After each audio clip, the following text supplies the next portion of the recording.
Hello friends, welcome to D K stitching world. ಇಲ್ಲಿ ನೋಡಿ, ಇಲ್ಲಿ ಬ್ಲೌಸಿಗೆ ಪೈಪಿಂಗ್ ಮಾಡಲು ಈ ಥರ ಕ್ರಾಸಾಗಿ ಬಟ್ಟೆನ ಕಟ್ ಮಾಡ್ಕೋಬೇಕು.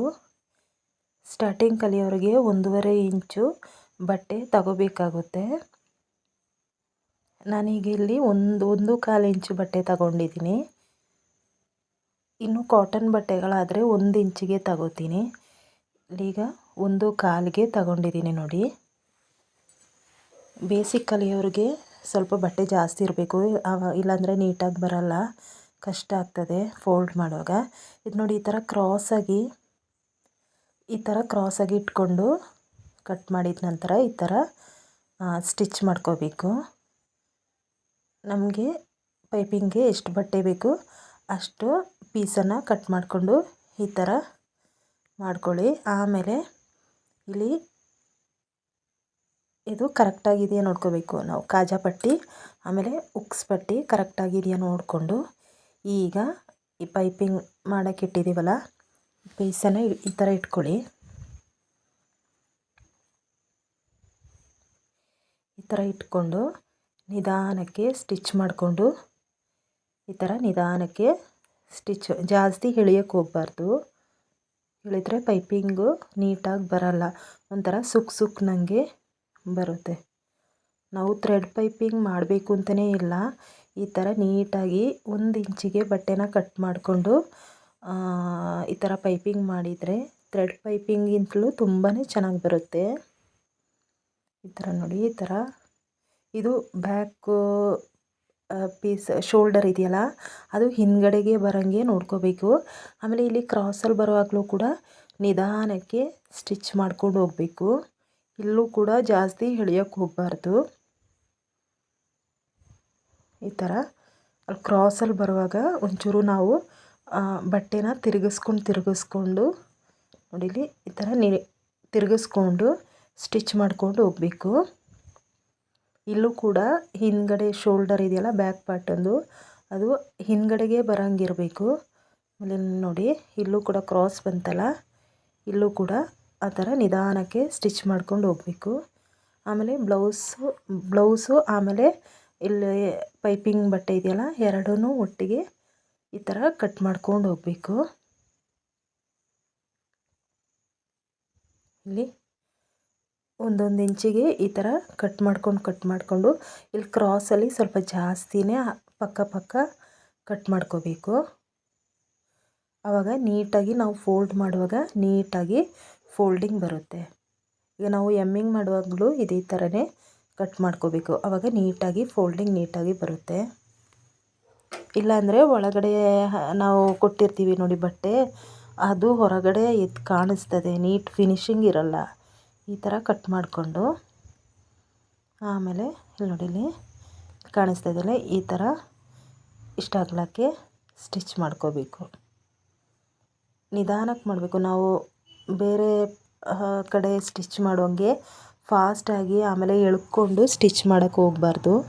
ಈ ಥರ ನಿಧಾನಕ್ಕೆ ಪೈಪಿಂಗ್ ಬಟ್ಟೆ ಸೇರಿಸುವಾಗಲೂ ಕೂಡ ನಿಧಾನಕ್ಕೆ ಸ್ಟಿಚ್ ಮಾಡಬೇಕು. ಆಮೇಲೆ ಈ ಥರ ಫೋಲ್ಡ್ ಮಾಡಿ ಸ್ಟಿಚ್ ಮಾಡುವಾಗಲೂ ನಿಧಾನಕ್ಕೆ ಸ್ಟಿಚ್ ಮಾಡ್ಕೊಂಡು ಹೋಗಬೇಕು. ನೋಡಿ, ಇಲ್ಲಿ ಈ ಥರ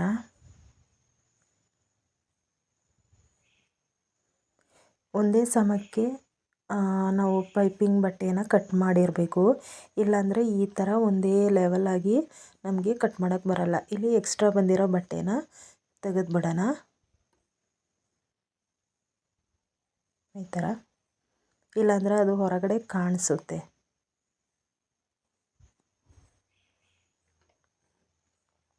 ಈಗ ನೋಡಿ, ಈಗ ಸ್ಟಿಚ್ ಮಾಡಾಯ್ತಲ್ಲ, ಈ ಥರ ಫೋಲ್ಡ್ ಮಾಡಿಕೊಂಡು ಅಲ್ಲಿ ನಾವು ಸ್ಟಿಚ್ ಹಾಕಿದ್ದೀವಲ್ಲ, ಸ್ಟಿಚ್ ಕಾಣ್ತಾ ಇದೆಯಲ್ಲ, ಆ ಸ್ಟಿಚ್ ಮೇಲೇ ಈ ಫೋಲ್ಡಿಂಗ್ ಪೀಸ್ ಬರೋಂಗೆ ಸ್ಟಿಚ್ ಮಾಡ್ಕೋಬೇಕು.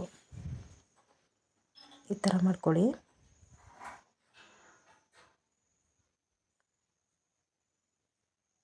ಈ ಥರ ನಿಧಾನಕ್ಕೆ ಸ್ಟಿಚ್ ಮಾಡಿಕೊಂಡು ಹೋಗಬೇಕು. ಅದು ಕೆಳಗಡೆ ಕಾಣಿಸ್ತಾ ಇದೆಯಲ್ಲ ಸ್ಟಿಚ್ ಮಾಡಿರೋದು, ಆ ಸ್ಟಿಚ್ ಮೇಲ್ಗಡೆ ಈಗ ನಾವು ಫೋಲ್ಡ್ ಮಾಡೋ ಬಟ್ಟೆ ಆ ಸ್ಟಿಚ್ ಮೇಲೇ ಬರಬೇಕು. ಆವಾಗ ಮಾತ್ರ ನೀಟಾಗಿ ನೋಡಿಲಿ, ಥ್ರೆಡ್ ಪೈಪಿಂಗ್ ಮಾಡಿದ ಥರನೇ ನೀಟಾಗಿ ಫಿನಿಶಿಂಗ್ ಬರುತ್ತೆ. ಕಾಣಿಸ್ತಾ ಇದೆಯಲ್ಲ, ಕೆಳಗಡೆ ಸ್ಟಿಚ್ ಮಾಡಿರೋ ಭಾಗ ಅದ್ರ ಮೇಲೇ ನಾವು ಫೋಲ್ಡ್ ಮಾಡೋ ಬಟ್ಟೆ ಅದ್ರ ಮೇಲೇ ಇರಬೇಕು. ಆವಾಗ ಮಾತ್ರ ನೀಟಾಗಿ ನಾವು ಪೈಪಿಂಗ್ ಮಾಡಿ ಥ್ರೆಡ್ ಪೈಪಿಂಗ್ ಯಾವ ಥರ ಮಾಡ್ತೀವೋ ಅದಕ್ಕಿಂತಲೇ ತುಂಬ ಚೆನ್ನಾಗಿ ಬರುತ್ತೆ. ಇಲ್ಲಿ ನೋಡಿಲಿ, ಈ ಥರ ನೋಡಿ, ಇದಕ್ಕೇನು ಥ್ರೆಡ್ ಪೈಪಿಂಗ್ ಹಾಕಿರೋ ಹಾಗೆ ಕಾಣಿಸ್ತದೆ. ಇಲ್ಲಿ ಕ್ರಾಸಲ್ಲಿ ಬರುವಾಗ ಸ್ವಲ್ಪ ನಿಧಾನಕ್ಕೆ ಮಾಡ್ಕೋಬೇಕು, ಎಳಿಲಿಕ್ಕೆ ಹೋಗಬಾರ್ದು. ಈ ಥರ ನೀಟಾಗಿ ಈ ಥರ ಕ್ರಾಸಾಗಿ ತಿರುಗಿಸ್ಕೊಂಡು ಈ ಥರ ಮಾಡಬೇಕು.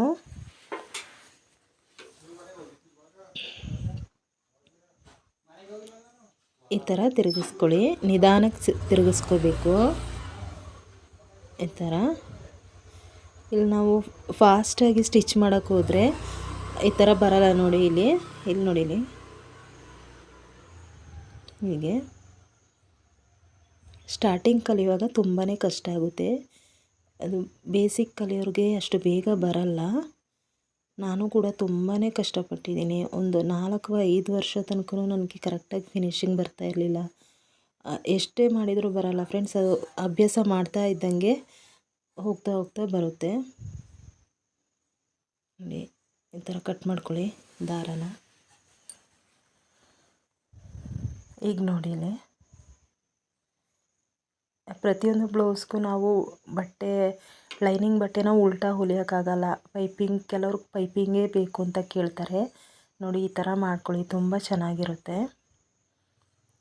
ಎಲ್ಲ ಬ್ಲೌಸ್ಗೂ ಥ್ರೆಡ್ ಪೈಪಿಂಗ್ ಮಾಡೋಕ್ಕಾಗಲ್ಲ. ನೋಡಿ ಇಲ್ಲಿ